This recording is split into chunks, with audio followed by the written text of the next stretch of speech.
Bonjour, nous allons commencer les 19 heures. Secrétaire de séance, Pascal, merci, Pascal Becquot. Il y a des pouvoirs. Patrick Bongrand donne pouvoir à Didier Devassine. Madame Catherine Malté-Pirer donne pouvoir à Francis Blondiot. Jean-Pierre Potser donne pouvoir à Malika Lachab.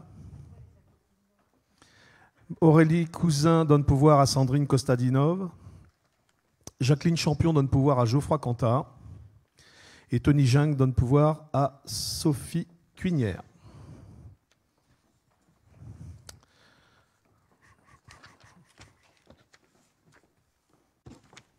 Bonjour Pauline.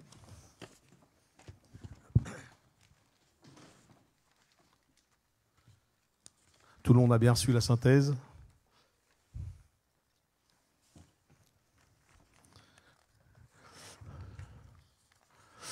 Le point 1, c'est le compte-rendu du conseil municipal du 19 novembre 2020. Y a-t-il des remarques? Je n'en vois pas. Nous allons passer au vote. Y a-t-il des abstentions, des voix contre? Des voix contre? Non, merci. Le point 2, Nora, s'il te plaît. Vous parlez bien dans le micro? Merci. Oui, c'est bon. Rapport numéro 2. Compte rendu des décisions prises en application de l'article L. 2122-22 du Code général des collectivités territoriales. Monsieur le maire donne lecture des décisions prises depuis le compte rendu présenté lors de la dernière séance en application de l'article L. 2122-22 du Code général des collectivités territoriales. Demande de subvention. Demande de subvention d'un montant de 48 067,84 € hors taxe auprès de l'État dans le cadre de la dotation de soutien à l'investissement local des SIL pour la création du système de sécurité incendie SSI de l'Hôtel de Ville.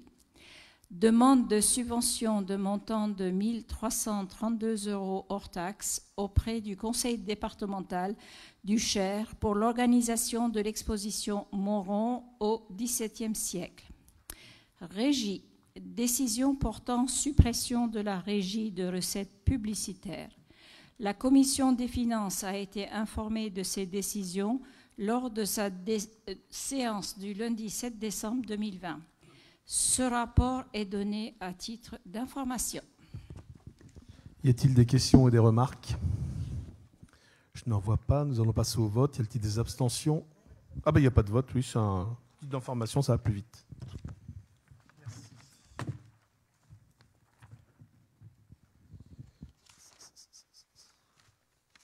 Le rapport 3, concession de services publics pour l'organisation et la gestion de la foire exposition annuelle Avenant 2.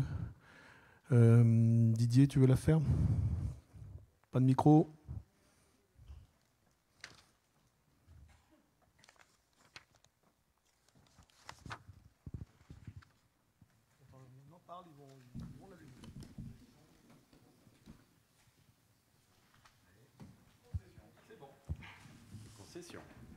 Concession de services publics pour l'organisation et la gestion de la foire exposition annuelle Avenant numéro 2. Bah oui, mais ça résonne. Un contrat de concession de services publics pour l'organisation et la gestion de la foire exposition annuelle de Saint-Amand-Montrond a été conclu le 13 juillet 2017 avec l'association Monève pour une durée de 5 ans à compter du 1er septembre 2017. Compte tenu de l'impact de l'instauration du plan d'urgence sanitaire lié à l'épidémie de Covid-19 sur la situation économique de l'entreprise et conformément à l'ordonnance numéro 2020-319 du 25 mars 2020, le montant de la subvention pour compensation des contraintes de service public 2020 s'élève à 18 750 € hors taxe au lieu de 25 000 € hors taxe. En effet, l'édition 2020 de la foire exposition a été tardivement annulée suite aux décisions gouvernementales relatives au rassemblement de personnes, nécessitant pour le concessionnaire un important travail pour la tenue de la foire, puis pour son annulation. Aussi, sans préjudice du transfert au concessionnaire du risque lié à l'exploitation du service, le montant de la subvention est diminué. La commission des finances a été consultée sur cette question lors de sa séance du lundi 7 décembre 2020. Il est demandé au conseil municipal d'approuver l'avenant numéro 2 au contrat de concession de services publics conclu avec l'association Monève pour l'organisation et la gestion de la foire exposition annuelle afin d'adapter le montant de la subvention pour compensation des contraintes de services publics 2020. Document envoyé avec la synthèse le jeudi 3 décembre 2020. D'autoriser Monsieur le maire ou son représentant à signer l'avenant numéro 2 et tous les actes s'y rapportant. Merci. Donc la foire exposition a été annulée. L'association Monève avait engagé des frais, bien évidemment. Donc on s'est mis d'accord pour leur verser cette aide. Y a-t-il des remarques ou des questions? Je n'en vois pas. Nous procédons au vote. Y a-t-il des votes contre ou des abstentions? Non, merci. Le point 4, Raphaël, s'il te plaît. Cession d'une parcelle bâtie, 19 rue Ernest Torta. Par un courrier en date du 30 octobre 2020, la SARL Aponos, représentée par M. Éric Clébot, a fait part de son souhait d'acquérir la parcelle bâtie cadastrée CK9, située 19 rue Ernest Torta, d'une superficie de 4183 m² au prix d'€1, sous réserve des conditions suivantes. Obtention du permis de construire, valant permis de démolir, purgé de tout recours. Absence de servitude susceptible d'affecter l'usage et la propriété du bien vendu. L'estimation de France Domaine est de 225 000 €. La société Aponos, prenant en charge les travaux de démolition du bâti existant ainsi que les coûts de traitement de pollution du sol, la ville a émis une proposition de cession au prix de 43 000 € selon les conditions énumérées. Par un courrier en date du 23 novembre 2020, la SARL Aponos, représentée par M. Éric Clébot, a accepté la proposition de la ville d'acquérir la parcelle bâtie cadastrée CK9, située 19 rue Ernest Torta, d'une superficie de 4183 m² au prix de 43 000 €, sous réserve des conditions énumérées ci-dessus. Pour valider la présente cession, l'acte devra être signé impérativement dans un délai d'1 an maximum à compter de la délibération du conseil municipal. La commune se réserve le droit de demander la restitution du terrain dans les conditions identiques à celles de la vente, dans le cas où la demande de permis de construire ne serait pas déposée dans les délais de 6 mois à compter de la signature de l'acte, et dans le cas où les travaux de construction au sens de l'article R 424-17 du Code de l'urbanisme ne seraient pas entrepris à l'échéance des 3 années à compter de la date de délivrance de l'arrêté autorisant la construction. Si, passé ce délai, les travaux sont interrompus pendant un délai supérieur à 1 année, les frais d'acte générés par ce second transfert de propriété seront intégralement supportés par l'acquéreur initial auprès de la commune. La commission des finances a été consultée sur cette question lors de sa séance du lundi 7 décembre 2020. Il est demandé au conseil municipal de céder la parcelle bâtie cadastrée CK9 au prix de 43 000 €, plan envoyé avec la synthèse le jeudi 3 décembre 2020, d'autoriser Monsieur le maire ou son représentant à signer l'acte et les documents à intervenir. Merci. Donc, remarques ou questions? Jennifer. Oui, je voudrais savoir en fait quelle est cette SARL Aponos, enfin, qu'est-ce qu'elle compte faire là-bas? Elle compte faire une résidence senior paysagère.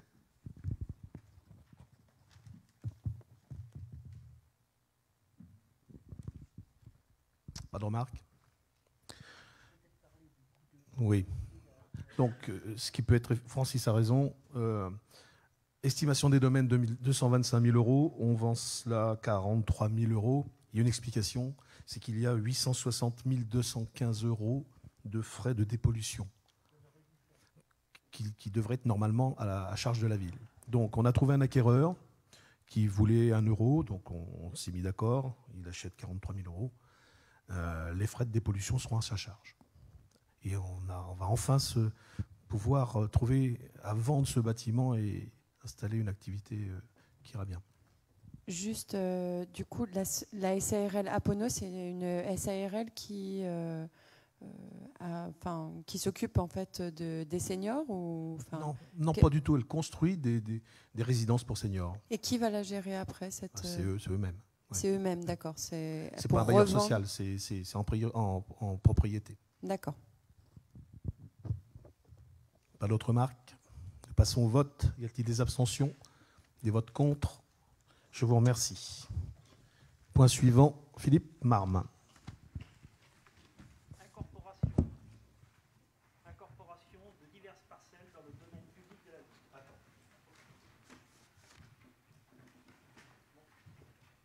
Incorporation de diverses parcelles dans le domaine public de la ville. La ville ayant acquis plusieurs parcelles lors d'opérations de mise à l'alignement, il convient maintenant de les incorporer dans le domaine public de la ville. Les parcelles à incorporer au domaine public sont les suivantes. En référence cadastrale, BA4, à l'adresse près des 4 piliers, en superficie 1086 m². BA112, avenue du Général de Gaulle, 579 m². BA17, rue des Trois Fonds, rue des Épousardes, 2439 m². BA106, rue des Épousardes, 2866 m². BL 314, rue des Renardas, 14 m². BB 36, rue Sarrault, 340 m². BP 525 et 529, 59 et 61 rue Guillon, 26 m² et 20 m². BP 318, impasse des Varennes, 23 m². BR 645, rue Ernest Mallard, 56 m². BZ 215, rue de la Fontaine Saint-Martin, 58 m², pour un total de 7507 m². Seront intégrés dans le domaine public et se rajouteront au mètre linéaire des voies existantes. La Commission des finances a été consultée sur ces questions lors de sa séance du lundi 7 décembre 2020. Il est demandé au Conseil municipal d'incorporer les parcelles citées dans le tableau ci-dessus dans le domaine public de la ville, plan envoyé avec la synthèse le jeudi 3 décembre 2020. D'autoriser Monsieur le maire ou son représentant à signer les documents à intervenir. Merci, c'est juste une régularisation. Y a-t-il des remarques, des questions? Je n'en vois pas. Nous passons au vote. Y a-t-il des abstentions? Vote contre? Non, merci. Point suivant, Florence Combe.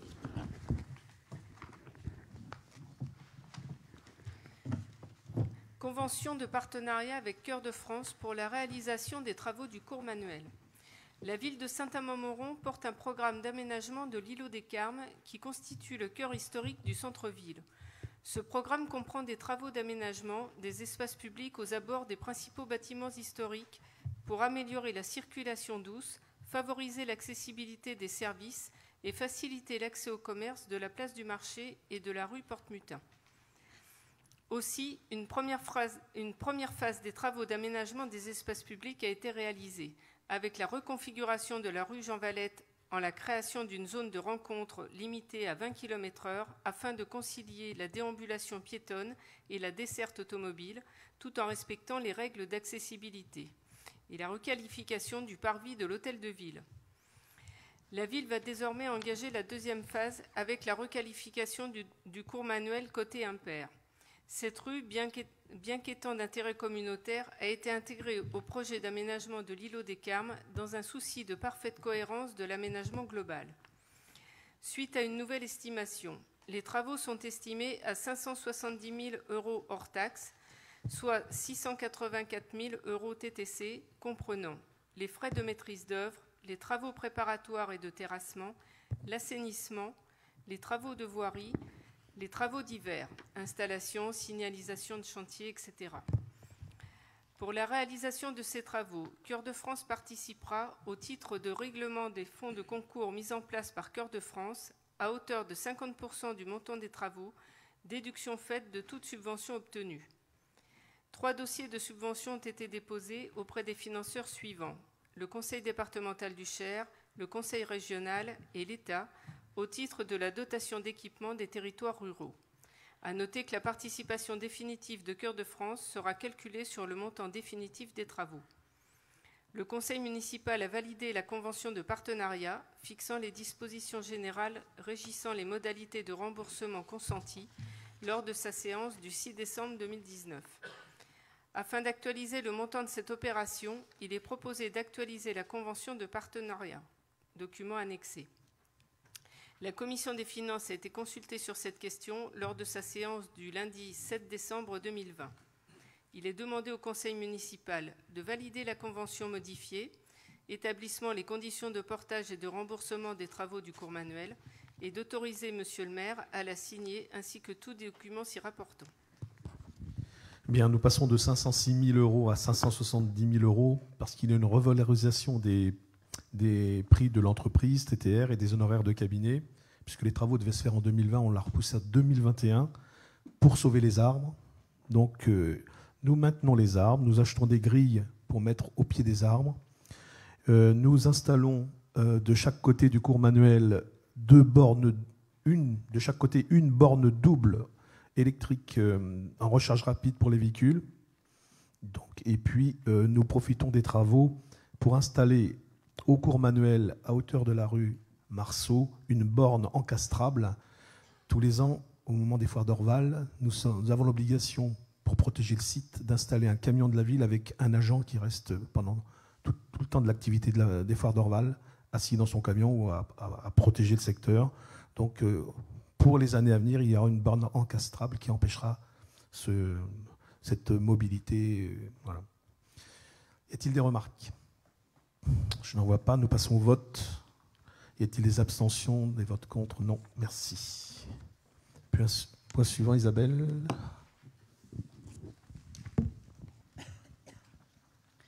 Rapport numéro 7, convention de partenariat entre la ville et le CCAS de Saint-Amand-Montrond.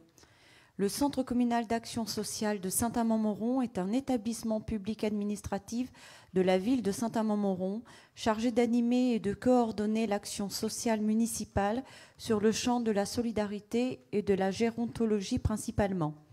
Il exerce l'intégralité de ses compétences en matière d'action sociale générale telle qu'elle est définie par les articles L123.4 et L123.5 du Code de l'action sociale et des familles. En tant qu'établissement autonome rattaché à la commune, le CCAS dispose de la faculté d'organiser les modalités techniques de ses propres services opérationnels. Dans le respect de l'autonomie respective des structures et dans l'intérêt d'une bonne organisation des services, la commune souhaite s'engager à apporter au CCAS et réciproquement son savoir-faire et son expertise dans certains domaines. Mise à disposition de locaux et matériels, obsèques des personnes sans ressources suffisantes, les indigents, entretien et assurance des véhicules du CCAS transport en commun, soutien financier avec la subvention annuelle, services support, ressources humaines, informatique, téléphonie, communication, marché public, etc.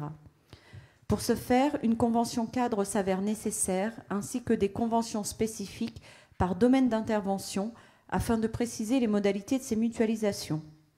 À noter que la convention spécifique liée à la mutualisation des services supports sera soumise ultérieurement au conseil municipal après avis des membres du comité technique. La commission des finances a été consultée sur cette question lors de sa séance du lundi 7 décembre 2020.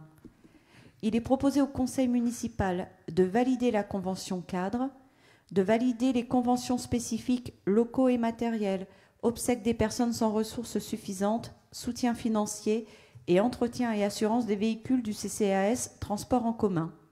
D'autoriser Monsieur le maire à les signer ainsi que tout document s'y rapportant. Merci. Pour la mise à disposition de locaux et matériels, c'est le local rue Raoul Rochette, Beuvron, la salle Georges Sand lorsqu'il y a le repas de nos anciens. Le soutien financier, c'est 180 000 € en subvention et il y a 141 000 € déjà versés au 4 décembre. Y a-t-il des remarques ou des questions? Je n'en vois pas. Nous passons au vote. Y a-t-il des votes contre, des abstentions? Merci.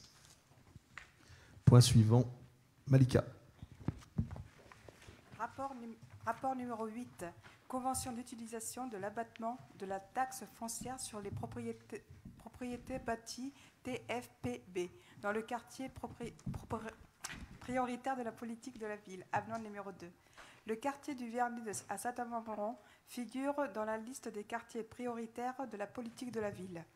À ce titre, une convention a été signée le 31 mars 2017 entre la communauté de communes Cœur de France, la ville, les bailleurs sociaux et l'État.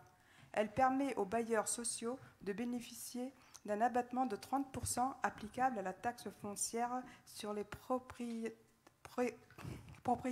bâties TFPB pour l'ensemble des logements qui se trouvent dans le quartier prioritaire.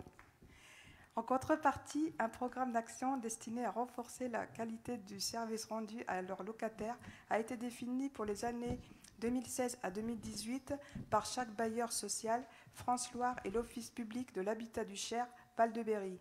Un premier avenant a été signé le 14 décembre 2018 pour étendre ces programmes d'action aux années 2019-2020. Il convient d'acter les programmes d'action 2021 et 2022 par un nouvel avenant considérant la loi de finances pour 2019 qui proroge le dispositif et la convention initiale jusqu'en 2022. La commission des finances a été consultée sur cette question lors de sa séance du lundi 7 décembre 2020.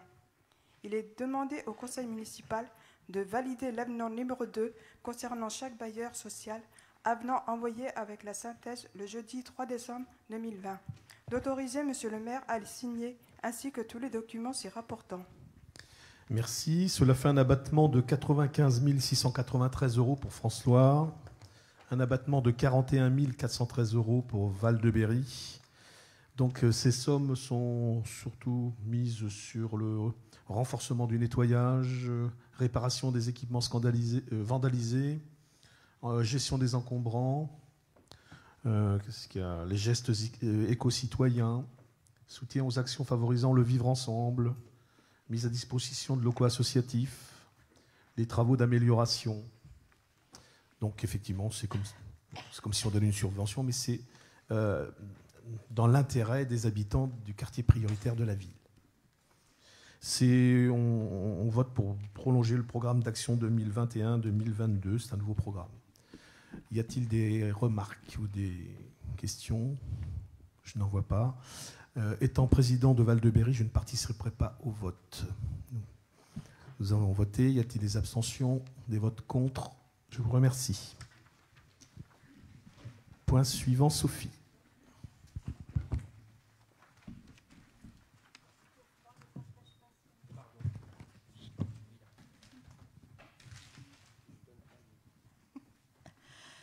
Contrat de ville, centre 2017-2021, avenant numéro 3. Le conseil départemental du Cher a proposé la rédaction d'un contrat de ville centre 2017-2020 pour le cofinancement d'opérations pour la communauté de communes Cœur de France, la ville de Saint-Amand-Montrond et la commune de Charenton-du-Cher. Un contrat initial a été signé le 12 mars 2018 et 2 avenants ont été validés par délibération du conseil municipal du 28 septembre 2018 et du 6 décembre 2019. En concertation avec le conseil départemental du Cher, il a été convenu de procéder à la rédaction d'un avenant numéro 3 modifiant le programme d'action et prolongeant le contrat initial jusqu'au 31 décembre 2021.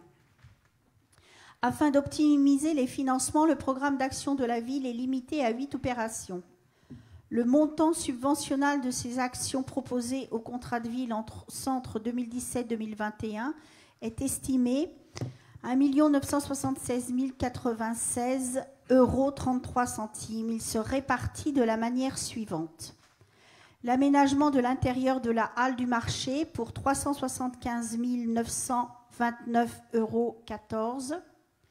L'équipement sportif avec le tennis couvert, le parcours de Virlet, le gymnase pour 132 406 € 73.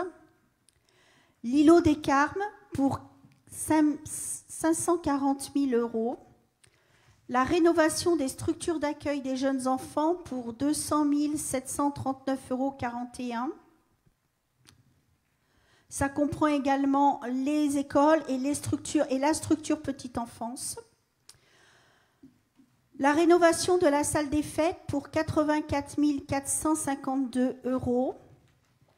La création d'une restauration scolaire au pôle maternel Malard pour 335 956 € 35. Les travaux d'amélioration énergétique de la Cité de l'Or pour 150 612 € 70. L'amélioration des performances énergétiques du groupe scolaire des Buissonnets pour 150 000 €. Pour la réalisation de ce programme, le conseil départemental du Cher est sollicité à hauteur de 723 340,17 €, ce qui correspond environ à 36,60 % du montant estimé des investissements à réaliser par la ville. La commission des finances a été consultée pour cette question lors de sa séance du lundi 7 décembre 2020. Il est donc demandé au conseil municipal de valider l'avenant numéro 3 au contrat envoyé avec la synthèse et d'autoriser monsieur le maire à le signer ainsi que tous les documents s'y rapportant. Merci. Ces projets structurants nous apportent de belles subventions du conseil départemental. Donc, comme il y a un avenant avec le conseil départemental, nous présentons cela au conseil municipal. Y a-t-il des remarques ou des questions? Je n'en vois pas. Nous passons au vote. Y a-t-il des votes contre, des abstentions? Merci. Point suivant, Geoffroy. Rapport numéro 10, mise en place d'une opération de revitalisation de territoire, dite ORT. L'opération de revitalisation de territoire créée par l'article 157 de la loi portant évolution du logement, de l'aménagement et du numérique, et la loi Elan, a pour objet la mise en œuvre d'un projet global de territoire destiné à adapter et moderniser le parc de logements et de locaux commerciaux et artisanaux, ainsi que le tissu urbain de ce territoire, afin notamment d'améliorer son attractivité, de lutter contre la vacance et de réhabiliter les friches urbaines, dans une perspective de mixité sociale, d'innovation et de développement durable. L'ORT comprend 4 volets d'intervention correspondant aux enjeux du territoire et incluant pour chacun d'eux des fiches projets définies par un groupe de travail et validées par l'ensemble des partenaires. Il y a un volet habitat, un volet commerce, aménagement urbain et mobilité, ainsi que le patrimoine. Le centre-ville de Saint-Amand-Montrond constituera le périmètre principal de cette ORT, l'objectif étant de mener une action coup de poing afin de concentrer notre action à la rénovation du patrimoine ancien, l'attractivité du territoire et la redynamisation du cœur névralgique des activités commerciales et artisanales en centre-ville. L'ORT est un cadre intégrateur qui se matérialisera sur notre territoire par la signature d'une convention entre l'établissement public de coopération intercommunale, l'EPCI, la communauté de communes Cœur de France, la ville principale de l'EPCI, Saint-Amand, l'État et ses établissements publics, ainsi que divers partenaires publics ou privés susceptibles d'apporter leur soutien ou de prendre part à des opérations prévues par le contrat. Les avantages concrets et immédiats de l'ORT sont qu'elle confère de nouveaux droits juridiques et fiscaux, notamment pour renforcer l'attractivité commerciale en centre-ville. Elle dispense d'autorisation d'exploitation commerciale et aussi la possibilité de suspendre au cas par cas des projets commerciaux périphériques.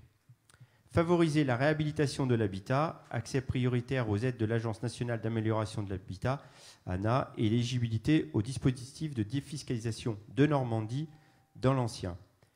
Mieux maîtriser le foncier, droit de préemption urbain renforcé, droit de préemption commercial. La durée de la convention ORT est fixée à 5 ans à compter de sa signature. Elle pourra être prorogée par accord des parties. La commission des finances a été consultée sur cette question lors de sa séance du lundi 7 décembre 2020. Il est proposé au conseil municipal d'approuver la démarche d'opération de revitalisation du territoire, d'autoriser monsieur le maire à signer la convention d'ORT, ainsi que tout document qui s'y rapporte, donc envoyé par la synthèse du 3 décembre 2020. Merci. La signature avec l'État et les partenaires est prévue le 17 décembre prochain. Y a-t-il des remarques ou des questions? Je n'en vois pas. Nous passons au vote. Y a-t-il des votes contre, des abstentions? Merci. Point suivant, Raphaël. Ouverture dominicale 2021 des commerces saint-amandois. L'entrée en vigueur de la loi pour la croissance, l'activité et l'égalité des chances économiques du 6 août 2015, dite loi Macron, a modifié l'article 3132-6 du Code du travail en permettant aux maires d'accorder une autorisation d'emploi des salariés dans le commerce de détail le dimanche, dans la limite de 12 dimanches par an, au lieu de 5 auparavant. La dérogation doit être accordée de façon collective par branche d'activité et doit s'appuyer sur des demandes écrites émanant des entreprises du territoire de la ville. La dérogation ainsi accordée avant le 31 décembre de chaque année est valable pour l'année suivante. Il est possible de donner un nombre de dimanches différents par branche. Pour les commerces de détail alimentaires dont la surface est supérieure à 400 m², soit les supermarchés et hypermarchés, Les jours fériés travaillés seront déduits des dimanches du maire dans la limite de 3 par an. Pour rappel, lors de la délibération du conseil municipal de la ville de Saint-Amand-Montrond du vendredi 6 décembre 2019, il a été statué d'accorder pour l'année 2020 7 dimanches à la branche équipement de la maison, 9 dimanches à la branche équipement de la personne, 4 dimanches aux concessions automobiles et 5 dimanches au commerce de détail de gros à prédominance alimentaire. Les associations de commerçants et de commerces de plus de 400 mètres carrés ont été consultées afin de fixer la liste des dimanches concernés. Il s'agit, dans un souci d'équilibre et de dynamique collective, de déterminer les dimanches où les ouvertures seraient autorisées. Pour 2021, les divers souhaits des commerces consultés sont les suivants. Équipement de la maison, 7 dimanches. Les dimanches 7, 14, 21 et 28 novembre 2021. Dimanches 5, 12 et 19 décembre 2021. Équipement de la personne, 9 dimanches. Les dimanches 10 janvier 2021, 4 juillet 2021, 29 août 2021, dimanche 21 et 28 novembre 2021 et les dimanches 5, 12, 19 et 26 décembre 2021. Concession automobile, 5 dimanches. Le dimanche 17 janvier 2021, 14 mars 2021, 13 juin 2021, 19 septembre 2021 et le 17 octobre 2021. Commerce de détail et de gros à prédominance alimentaire, 5 dimanches. Le dimanche 28 novembre 2021, les dimanches 5, 12, 19 et 26 décembre 2021.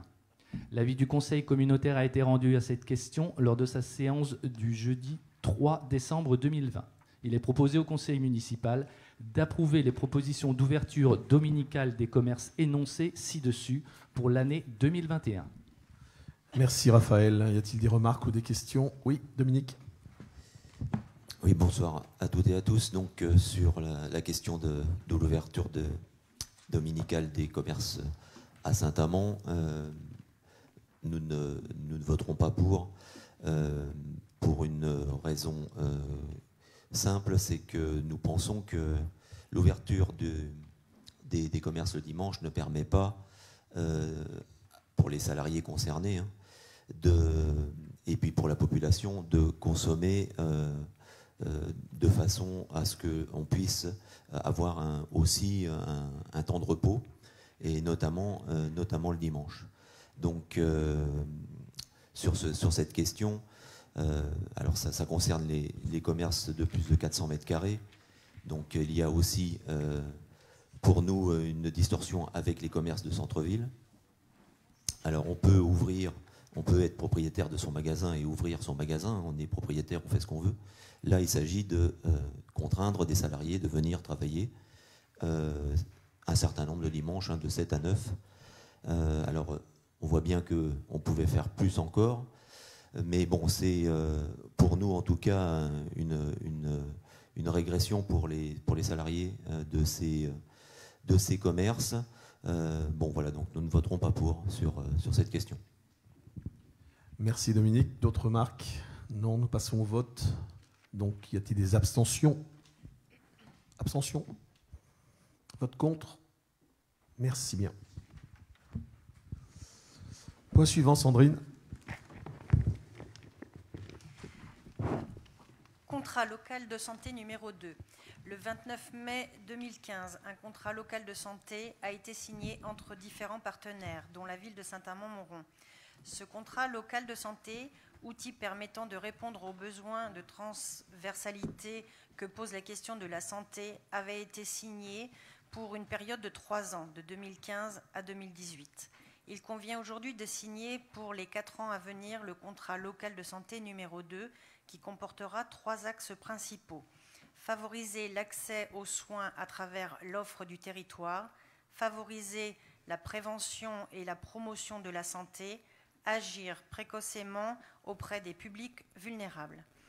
Un comité de pilotage porté par le pays Berry Saint-Amandois s'est réuni le 18 septembre 2020 afin de valider avec l'ensemble des partenaires le projet de contrat local de santé numéro 2. Il est demandé au conseil municipal de valider la participation de la ville au contrat local de santé numéro 2, envoyé avec la synthèse le jeudi 3 décembre 2020, et d'autoriser Monsieur le maire à le signer, ainsi que tout document s'y rapportant. Merci. Y a-t-il des remarques ou des questions? Je n'en vois pas. Nous passons au vote. Y a-t-il des votes contre, des abstentions? Merci. Point suivant, Pauline. Engagement dans une convention territoriale globale.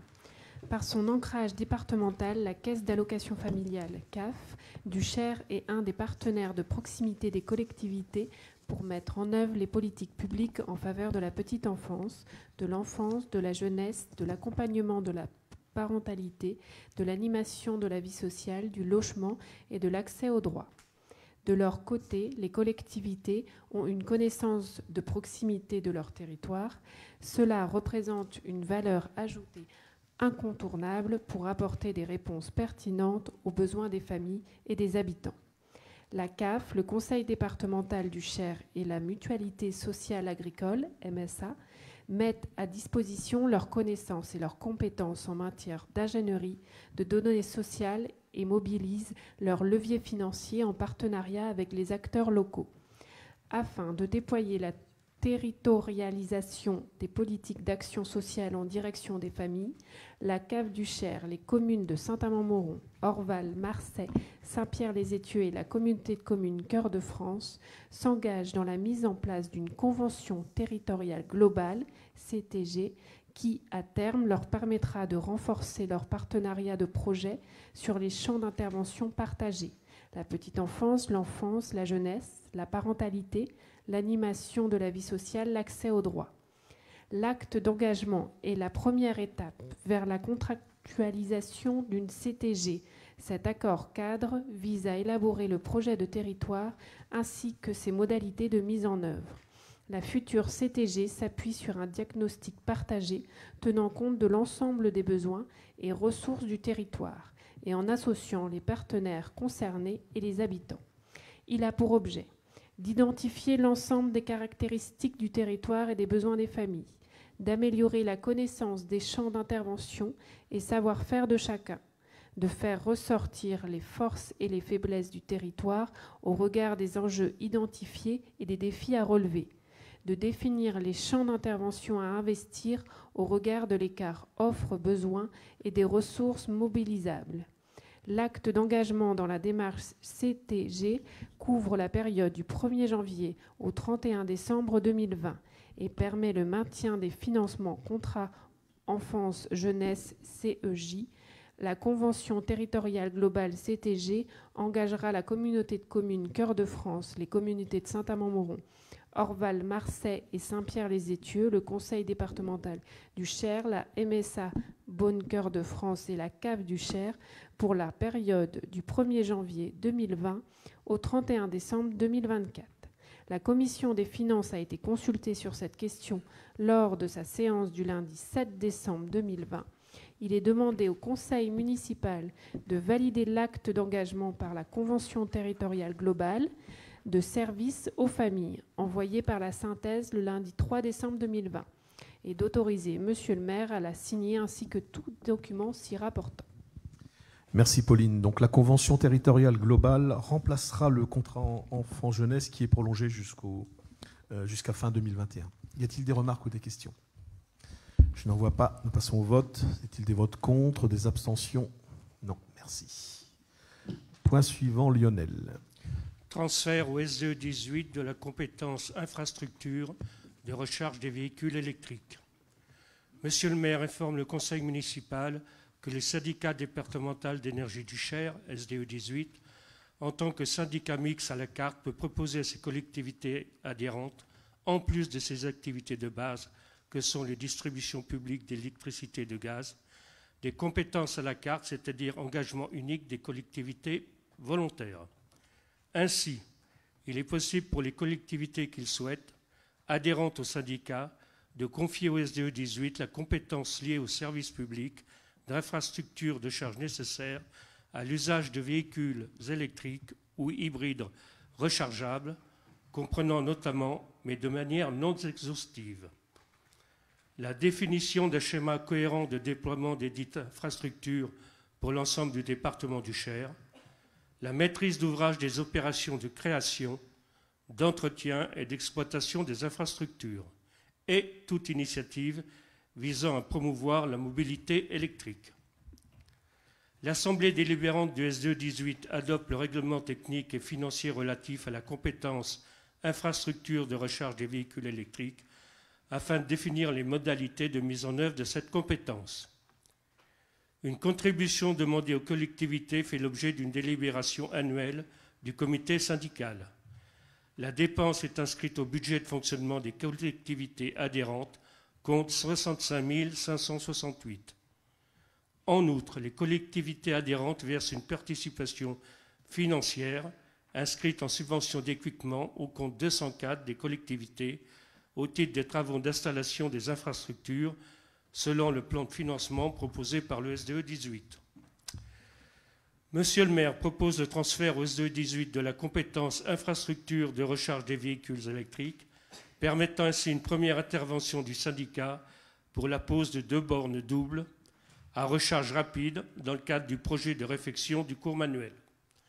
La commission des finances a été consultée sur cette question lors de sa séance du lundi 7 décembre 2020. Il est proposé au conseil municipal de transférer au syndicat départemental d'énergie du Cher la compétence liée au service public d'infrastructure de charge nécessaire à l'usage de véhicules électriques ou rechargeables à compter du 1er janvier 2021. D'autoriser Monsieur le maire à signer tous les actes s'y rapportant. Merci. Y a-t-il des remarques ou des questions? Je n'en vois pas. Nous passons au vote. Y a-t-il des votes contre? Des abstentions? Non, merci. Point suivant, Marie-Claire. Rapport numéro 15. Dénomination des cimetières communaux. La ville est pourvue de 2 cimetières communaux appelés communément Nouveau cimetière, situé avenue du Général de Gaulle, et ancien cimetière, situé rue des Grands Villages.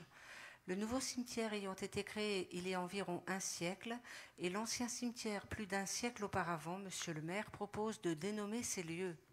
Afin de soumettre un nom en cohérence avec la localisation de ces 2 sites, il est proposé que le nouveau cimetière soit dénommé cimetière Les Mûriers, faisant référence à la parcelle cadastrale sur laquelle il se trouve. L'ancien cimetière soit dénommé cimetière des Grands Villages, faisant référence à la rue où il se situe. Il convient d'ajouter que, d'usage, la population appelle déjà ce cimetière cimetière des Grands Villages. Les services urbanisme et informatique mettront tout en œuvre pour que le référencement des 2 cimetières communaux soit mis à jour sur le plan cadastral et sur Internet en informant les organismes compétents.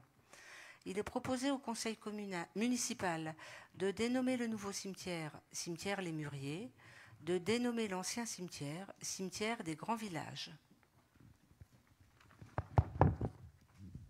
Y a-t-il des remarques ou des questions? Je n'en vois pas. Passons au vote. Y a-t-il des votes contre? Des abstentions? Non. Merci. Point suivant, Jean-Claude.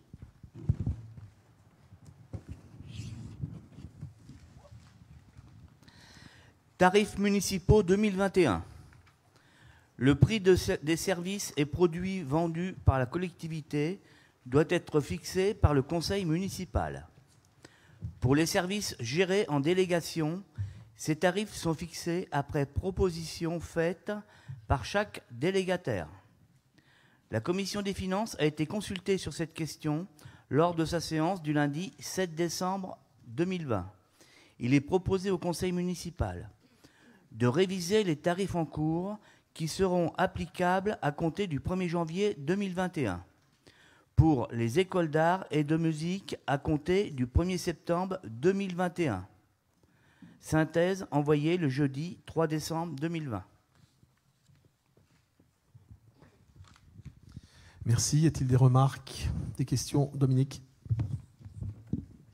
Oui, sur cette question, nous pensons qu'il serait plus utile de mettre le quotient familial un petit peu de façon systématique, ou en tout cas de façon réfléchie, en commun, puisque c'est une comment dire, on n'a pas été véritablement consulté sur le sujet, mais je pense que c'est une réflexion à avoir, hein, sur l'ensemble des structures municipales, mais même un petit peu au-delà. Hein. Je pense que sur la question des associations, quelles qu'elles soient d'ailleurs, c'est une réflexion qui pourrait nous animer. Hein. Donc la question du quotient familial, tout le monde ne peut pas se permettre facilement d'avoir accès à la culture, ou au sport. Hein. Il y a des licences qui coûtent quand même relativement cher. Population saint-amandoise qui a un niveau de vie que nous connaissons tous. Je pense que c'est une réflexion qui pourrait avancer, et en tout cas c'est une de nos demandes, de pouvoir mettre en place ce quotient familial.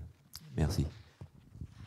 Merci. Donc on le met déjà en place pour les structures de la petite enfance et pour les bases de loisirs déjà. Oui, Dominique. Pardon, Jennifer. Oui, mais voilà, moi je voulais vous parler de mon expérience, même dans des structures qui ne sont pas municipales. Je pratique des sports qui ne sont pas forcément conventionnés, et la plupart des gens demandent de participer à hauteur de ses revenus. Donc c'est en conscience, on n'est pas là en train de regarder les revenus, mais chacun met et paye un peu plus si jamais il sent qu'il a les moyens par rapport à d'autres qui ne l'ont pas. Et c'est vrai que c'est une réflexion de fond qu'il faudrait avoir et qu'on pourrait étendre sur beaucoup de services proposés par la commune. Par exemple, je pense que ça fait du bien à tout le monde d'aller sur un petit bateau et de profiter du lac de Virlet, mais c'est vrai que certaines familles ne peuvent pas se le permettre. Oui, pour le sport, il y a le conseil départemental qui a mis en place l'aide à la licence et qui accorde 30 € pour tous les sports. Donc, il y a des aides aussi. Bien, nous passons au vote. Y a-t-il des votes contre? Des abstentions? 2 abstentions. Dominique et Jennifer. Merci.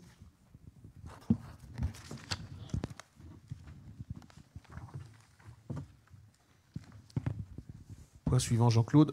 Rapport numéro 17. Décision modificative budgétaire numéro 2. Budget principal de la ville. La décision modificative est destinée à procéder en cours d'année, après le vote du budget primitif, à des ajustements comptables. Elle prévoit et autorise des mouvements de crédit entre les dépenses et les recettes qui modifient les prévisions budgétaires initiales, tout en respectant l'équilibre du budget primitif. Il est proposé d'attribuer des subventions aux associations suivantes. 1 250 € à l'association ASEF 18, en soutien à la direction qui souhaite récompenser ses personnels intervenant à domicile, compte tenu de la surcharge d'activité actuelle. 5 000 € à l'association Berry FM, en participation à leur installation à Saint-Amand-Montrond. Pour cela, des ajustements de crédit sont à effectuer en section de fonctionnement. Budget principal ville. Pour rappel, le budget principal en section de fonctionnement s'élevait à 17 820 341,43 € suite à la décision modificative budgétaire numéro 1. L'équilibre se faisant après cette décision modificative budgétaire numéro 2, le budget principal s'élèvera en section de fonctionnement à 17 820 341,43 €. Cet équilibre demeure inchangé du fait du non-rajout de crédit, mais d'un glissement de crédit d'un article vers celui concernant les subventions aux associations. La commission des finances a été consultée sur cette question lors de sa séance du lundi 7 décembre 2020. Il est demandé au conseil municipal de valider cette décision modificative budgétaire numéro 2, document budgétaire et annexe envoyé avec la synthèse le jeudi 3 décembre 2020, et d'autoriser Monsieur le maire ou son représentant à signer tous les documents s'y rapportant. Merci. Y a-t-il des remarques ou des questions? Je n'en vois pas. Nous passons au vote. Y a-t-il des votes contre? Des abstentions? Non, je vous remercie. Point suivant, Jean-Claude. Rapport numéro 18. Subvention aux associations 2021. Dans le cadre du budget 2020, le conseil municipal a attribué des subventions aux associations ainsi qu'au Centre communal d'action sociale, le CCAS. Afin de permettre le bon fonctionnement de certaines associations et du CCAS, il est proposé au conseil municipal de bien vouloir voter un acompte sur la subvention 2021 en faveur des associations suivantes. Tennis Club Saint-Amandois, 5 000 €. Étoile Saint-Amandoise, 5 000 €. Carrosserie Meignier, 5 000 €. Amicale du personnel communal, 2 000 €. Association du foyer des jeunes travailleurs, 16 000 €. ASSA, 25 000 €. Judo, 5 000 €. Union musicale, 2 000 €. Sport Colombier Saint-Amand-Cartigne, 3 500 €. Centre communal d'action sociale, 30 000 €. La commission des finances a été consultée sur cette question lors de sa séance du lundi 7 décembre 2020. Il est demandé au conseil municipal d'approuver le versement des acomptes de subvention 2021 listés ci-dessus par anticipation sur le budget 2021. Merci. Ce sont des acomptes. Y a-t-il des questions ou des remarques? Je n'en vois pas. Nous passons au vote. Y a-t-il des votes contre ou des abstentions? Non. Merci. Jean-Claude. Rapport numéro 19. Autorisation de dépenses d'investissement avant le vote du budget primitif 2021. Le budget primitif 2021 sera soumis au vote du conseil municipal d'ici le 15 avril 2021. Préalablement au vote de ce budget, la ville ne peut engager, liquider et mandater les dépenses d'investissement que dans la limite des restes à réaliser de l'exercice 2020. Afin de faciliter les dépenses d'investissement du premier trimestre 2021 et de pouvoir faire face à une éventuelle dépense d'investissement, le conseil municipal peut, en vertu de l'article L 1612-1 du Code général des collectivités territoriales, autoriser Monsieur le maire à mandater les dépenses d'investissement dans la limite de 25% des crédits inscrits au budget 2020. Les crédits qui peuvent être ouverts sur le budget d'investissement 2021 sont donc pour le budget principal de la ville. Concernant les chapitres immobilisation incorporelle, les crédits ouverts en 2020 étaient de 45 941 €. Les montants autorisés avant le vote du budget primitif 2021 seront de 11 486,25 €. Subvention d'équipement versée, 360 000 €. Montant autorisé, 90 000 €.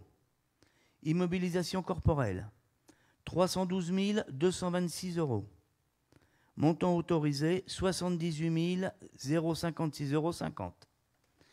Immobilisation en cours, 719 259,77 €. Montant autorisé, 179 814,94 €.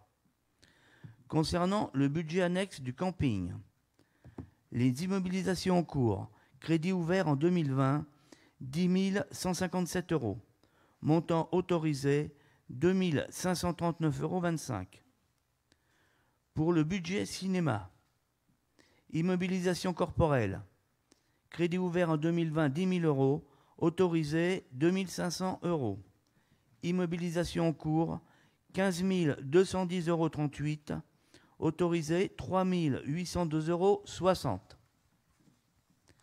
La commission des finances a été consultée sur cette question lors de sa séance du lundi 7 décembre 2020.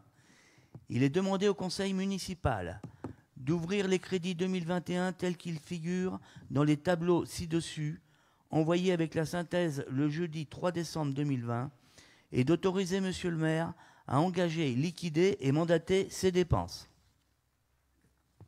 Merci. C'est pour pouvoir engager les dépenses d'investissement avant le vote du budget. Vous l'avez compris. Y a-t-il des remarques ou des questions?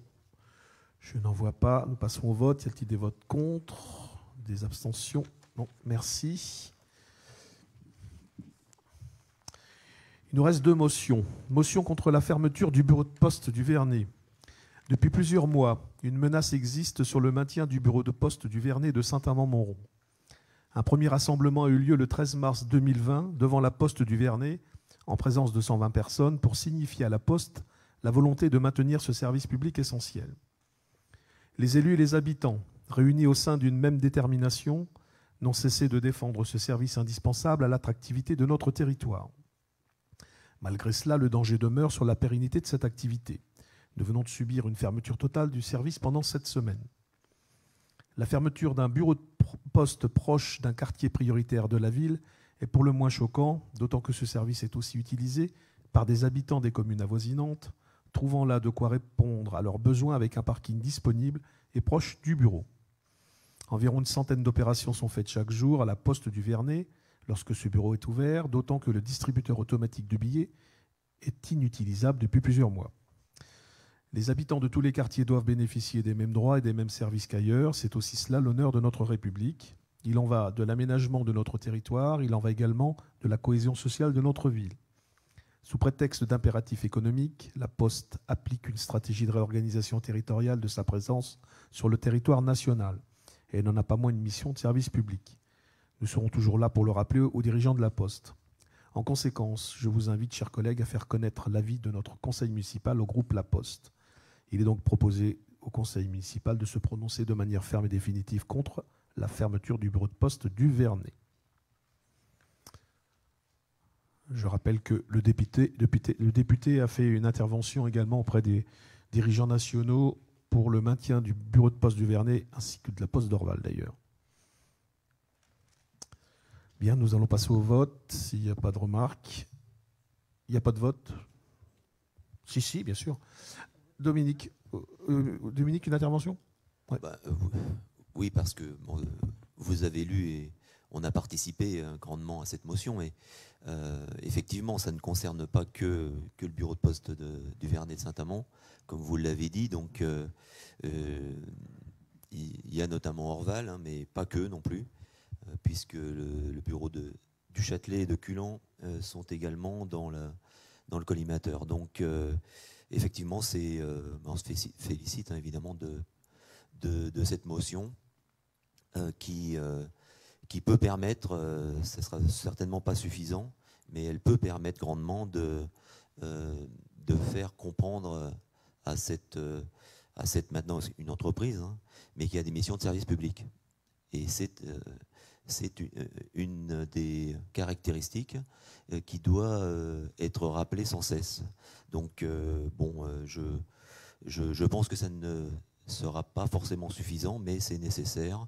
Et donc, effectivement, on se félicite grandement de cette motion, hein, comme de la suivante d'ailleurs. Voilà, je voulais le dire. Merci. Les motions sont faites effectivement en commun accord, les 3 groupes. Merci. Donc on a voté. Non, on n'a pas voté. On a voté. On va passer au vote. Donc y a-t-il des abstentions ou des votes contre? Je n'en vois pas. Merci. Deuxième motion. Francis, si tu veux bien la lire, s'il te plaît. Rapport numéro 21. Motion relative au maintien des soins par le centre hospitalier Jacques Coeur. Monsieur le maire soumet au conseil municipal la motion du centre hospitalier Jacques Coeur de Bourges concernant le maintien des soins. Vu les annonces formulées dans le cadre du Ségur de la santé, vu le vœu du conseil de surveillance du centre hospitalier Jacques Coeur de Bourges relative à la démographie des urgentistes sur le département du Cher, vu la désertification médicale du département en hospitalier et en professionnels de ville, ainsi qu'en personnel soignant dans son ensemble, vu l'insuffisance des capacités d'accueil des patients dans le fonctionnement quotidien et l'impossibilité de les maintenir en milieu sécurisé dans des conditions de qualité et de considération humaine au niveau du centre hospitalier, vu le manque flagrant de tous les professionnels, urgentistes, anesthésistes, équipes soignantes dont infirmières et aides-soignantes, vu l'absence d'unités suffisantes de dialyse, de soins palliatifs, de réanimation, vu le vieillissement de la population dont une partie est captive, pouvant difficilement se déplacer, considérant les conséquences de la mise en place du numerus clausus sur les formations professionnelles, et malgré les orientations d'ouverture dont les effets hypothétiques ne seront appréciés que dans 10 ou 15 ans selon les spécialités, considérant la défaillance du fait du manque de professionnels et du nombre de lits d'accès pour tous à une prise en charge localement, cause d'une inégalité des chances pour chacun, considérant l'impossibilité pour certains de bénéficier de soins localement, obligeant les transferts hors département, considérant l'insuffisance du maillage sur l'ensemble du territoire, considérant l'aggravation de cette situation inacceptable, mettant en danger la vie de nos concitoyens en état de besoin, dans le quotidien et encore plus en période de tension et de pandémie, le conseil municipal de Saint-Amand exige des autorités gouvernementales et des autorités de santé la garantie d'accès permanent aux soins urgents de qualité et à leur suivi, ainsi qu'aux différentes spécialités sur place, aujourd'hui insuffisamment dimensionnées. La mise en œuvre d'un plan régional de formation et d'installation des professionnels, urgentistes, anesthésistes, néphrologues et équipes soignantes dans leur ensemble, en fonction des besoins de la population et non sur décision administrative. Pardon. Alors, attendez, je ne vois pas comment... Voilà, je continue. L'augmentation très significative des professionnels et de leur formation pour notre département et notre région, le renforcement des plateaux techniques très rapidement, type unité de dialyse, soins palliatifs, etc., et du nombre de lits, la mise en place d'une concertation des élus et des professionnels effective au niveau régional, et ce, rapidement. La mise en place d'une première année de médecine sur Bourges, témoin d'une volonté de sensibilisation à l'ancrage des vocations médicales locales. Le renforcement des moyens pour les hôpitaux périphériques pour faire face à des formations validantes pour nos professionnels de santé. Il est donc proposé au conseil municipal de valider cette motion. Est-ce que je peux rajouter quelque chose, Monsieur le Président, Monsieur le maire? Voilà, moi je suis à 100% pour cette motion, je l'ai déjà dit au conseil communautaire. La seule chose, la seule réserve, c'est motion relative au maintien des soins par le centre hospitalier Jacques Coeur et des autres centres hospitaliers du département. C'est prolonger l'intitulé, c'est tout. Hein, et je comprends là-dedans, je l'avais déjà dit en conseil communautaire, également le centre hospitalier Georges Sand, les soins psychiatriques. Donc il y aurait, en plus de Jacques Coeur, Vierzon, Saint-Amand, les soins Georges Sand. Voilà. Est-ce qu'il y a... Pardon. Merci Francis. Y a-t-il des remarques? Oui, Yves Puré. Même si nous sommes dans le domaine de la santé, même si c'est une compétence communautaire et de la communauté de communes, j'aurais aimé savoir où nous en sommes de l'avancement de la future maison de santé pluridisciplinaire qui est prévue à La Chaume. L'architecte a été désigné et les plans sont en cours. Donc, c'est effectivement communautaire. Il y a une vice-présidente qui est chargée de la santé, qui a la délégation, et le président Beaune est sur le sujet au quotidien. Donc, l'architecte travaille sur les plans. Tout est fait pour une ouverture, si possible, en décembre 2021. Y a-t-il des remarques? Oui, Jennifer. Juste pour rejoindre ce que M. Blondieu disait, c'est d'élargir justement au centre hospitalier et aussi au centre de réadaptation, dont on aura bien besoin, parce que la population étant vieillissante. On a vraiment besoin de centres qui puissent redonner de l'autonomie à ces personnes qui parfois en perdent suite à des maladies. Et on n'en a plus dans le secteur du Saint-Amandois. Je pense que c'est très, très dommageable. Jennifer, ce sera rajouté à la motion. Pas d'autres remarques? Nous passons au vote. Y a-t-il des votes contre, des abstentions? Je n'en vois pas. Je vous remercie. Le conseil municipal est terminé. Vous ne partez pas avant de signer. Le prochain est prévu le 18 février 2021 à 19h. Je vous remercie.